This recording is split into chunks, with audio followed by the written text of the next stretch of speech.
Rock'n'roll tarihinde bir sürü aşk hikayesi var biliyoruz. Ama inanın bana, hiçbiri Patti ve Fred Sonic Smith'inkine benzemiyor. Bu, spot ışıklarının çok uzağında, sessizlikte ve büyük bir kaybın yazılmış, bambaşka bir sevginin hikayesi.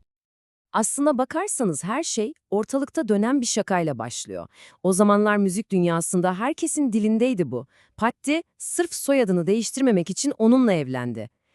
Ne de olsa ikisinin de soyadı Smith'ti. Zekice bir espri değil mi ama? Ama bilirsiniz, her iyi şakanın arkasında biraz gerçek payı vardır ya. İşte bunun arkasında çok daha derin, kimsenin tahmin edemeyeceği kadar dokunaklı bir hikaye yatıyor. Gelin şimdi o şakanın ardındaki gerçeğe birlikte bakalım. Şimdi, hikayemizin başladığı yere gidelim.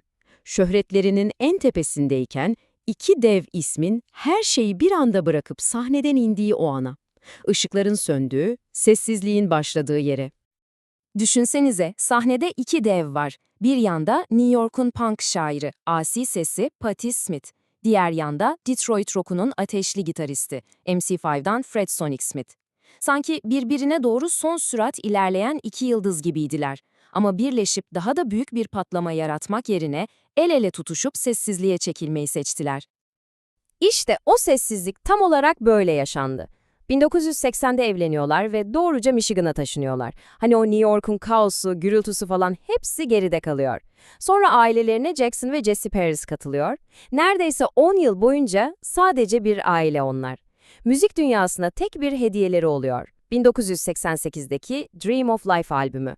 Ve sonra yine o birdik sessizlik. Kendi kurallarıyla, spot ışıklarından fersah fersah uzakta sadece kendilerine ait bir dünya kuruyorlar. Ama o sessiz geçen yılların içinde gelecekteki her şeyi ama her şeyi değiştirecek küçücük bir an gizliydi. Hikayenin asıl kalbi sadece 4 basit akorda atıyordu. Bir gün Fred gitarını alıyor ve Patti'ye "Gel sana çalmayı öğreteyim" diyor. O an için basit bir ders gibi görünüyor belki ama Fred aslında farkında bile olmadan Patti'ye ileride kopacak en büyük fırtınada sığınabileceği bir liman inşa ediyordu. Ona adeta bir can simidi uzatıyordu ama ikisi de yaklaşan o dev dalgalardan habersizdi. Sadece 4 tane sol, do, re ve re minör. Bu 4 akor onların o sessiz Michigan evindeki küçük sırlarıydı.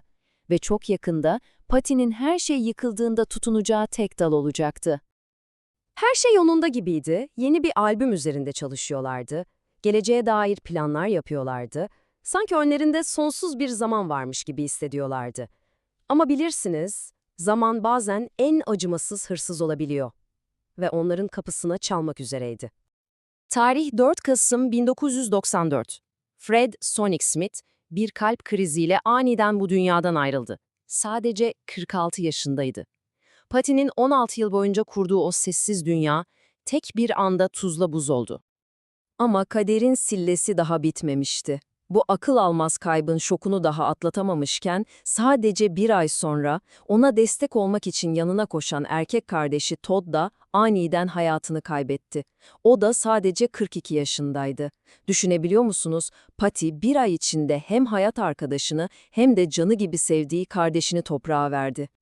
İşte bu alıntı o günlerin ne kadar dayanılmaz olduğunu gözler önüne seriyor. Patti, Fred'le başladıkları o albümü bitirebilmek için kendini stüdyoya kapatıyor. Ama çektiği acı o kadar büyük ki fiziksel bir hal alıyor. Kayıt sırasında sık sık stüdyodan çıkıp ağladığını, hatta kustuğunu anlatıyorlar. Bu, sanatın yasla olan en çıplak, en acı verici mücadelesiydi belki de. Peki, böyle bir yıkımın altından insan nasıl kalkar, hayata nasıl tutunur? Patti, cevabı bildiği tek yerde aradı, müziğin içinde. Acısını aldı ve onu Fred'in mirasını yaşatacak bir güce dönüştürdü. 1996'da çıkan albümün adı aslında her şeyi özetliyordu. Gone Again, yani yine gitti. Bu bir albümden çok bir çığlıktı aslında. Acıdan süzülmüş, ilahilerle, ağıtlarla dolu, hem çok ham hem de inanılmaz güçlü bir eser. Bu, kaybın müziğiydi, hayatta kalmanın sessiz manifestosuydu. Ve albümün sonuna doğru kalbinizi delip geçecek o an geliyor. Farewell Real parçasında Patti'nin fısıltısını duyuyorsunuz. Bu küçük şarkı Fred için. Sol, do, re ve re minör. İşte o an her şey birleşiyor.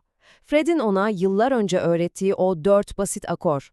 Bu sadece bir şarkı değildi, Fred'in geride bıraktığı son hediye, yankılanmaya devam eden bir sevgi notasıydı.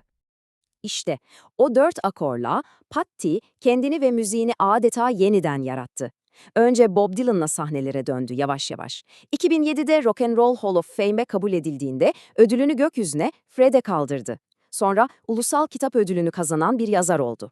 Artık 70'lerin o asi genç alevi değildi o. Küllerinden yeniden doğmuş, fırtınalara göğüs germiş, çok daha bilge, çok daha kırılmaz bir güç olarak duruyordu karşımızda. Peki tüm bu hikaye bize ne anlatıyor? Belki de şunu, aşk bir kalbin durmasıyla bitmiyor. Sadece formunu değiştiriyor, frekansını değiştiriyor. Ve eğer gerçekten şanslıysanız, en sevdiğiniz insan bu dünyadan gitmeden hemen önce size onsuz kaldığınızda bile çalabileceğiniz bir melodi bırakıyor. Belki de sadece 4 basit akor.